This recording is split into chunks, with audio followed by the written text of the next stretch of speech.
今天国家气候变迁对策委员会召开第4次会议。首先，我要再次感谢各位顾问以及委员，过去几个月以来积极参与，提供宝贵的意见，让我们在上次会议提出了国家减碳新目标，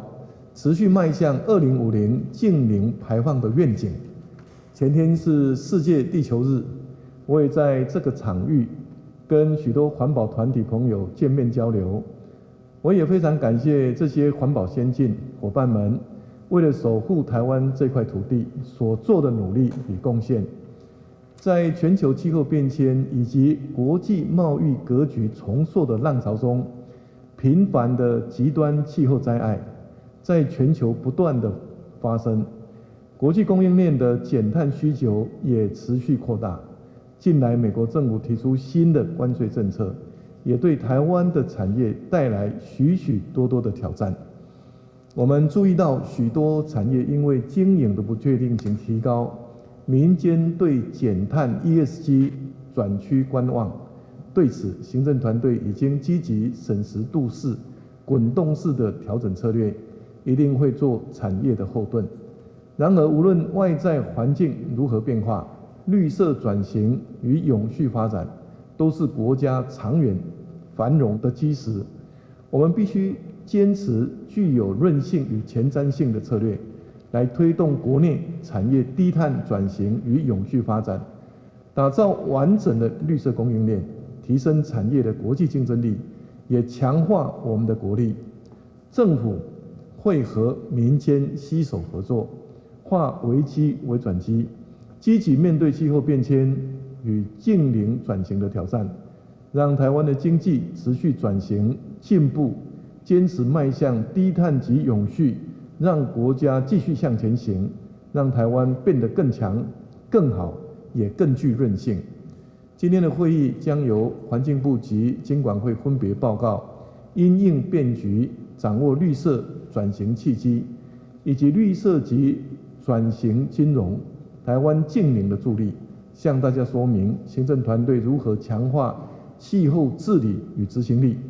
以及如何协助各界对挑战接轨国际，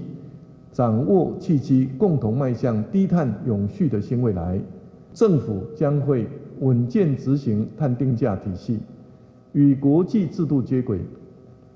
避免高碳产业遭受国外关税惩罚，能够保障外销的竞争优势。我们也会审慎规划台湾西边，维持国内合理公平的竞争条件。政府会协助企业，特别是中小企业，提供碳盘查、ESG 揭露等减碳工具，逐步完备产品碳足迹的数据资料库，支援外销企业符合国际要求。同时，我们要促进资源整合，推动循环经济与产业国际化，打造绿色台湾品牌。在推动净零转型的路途上，金融业扮演着非常关键的角色。透过设计多元的投融资工具与金融商品，并且在授信评估中纳入 ESG 考量，将可以带动企业以及社会大众重视气候风险，同时支持低碳产业发展，进行驱动整体社会的永续行动。台湾是亚洲重要的金融市场，凭借着 ESG 与永续金融领域的扎实基础，我们要善用金融市场的影响力，为全球落实净零转型贡献台湾的智慧与力量。在上次会议，我提到加强社会沟通以及气候变迁教育非常重要。目前对于能源、制造、住商、运输、农业以及环境等6大部门所提出的减碳旗舰行动计划，行政院、环境部与各部会已经启动一系列的社会沟通会议，邀集产官学研以及公民团体积极对话，凝聚共识，共同思考气候解方。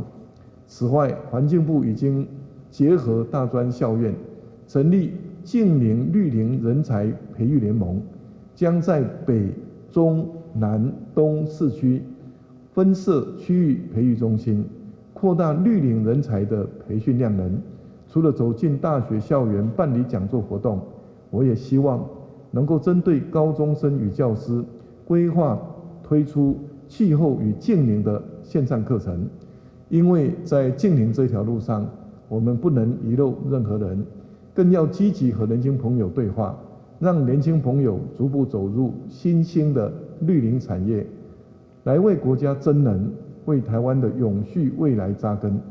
让我们一起携手金融业、产业界与社会各界，共同推动有序转型，实现2050净零排放的愿景，为后代子孙留下繁荣永续的家园。谢谢大家，谢谢。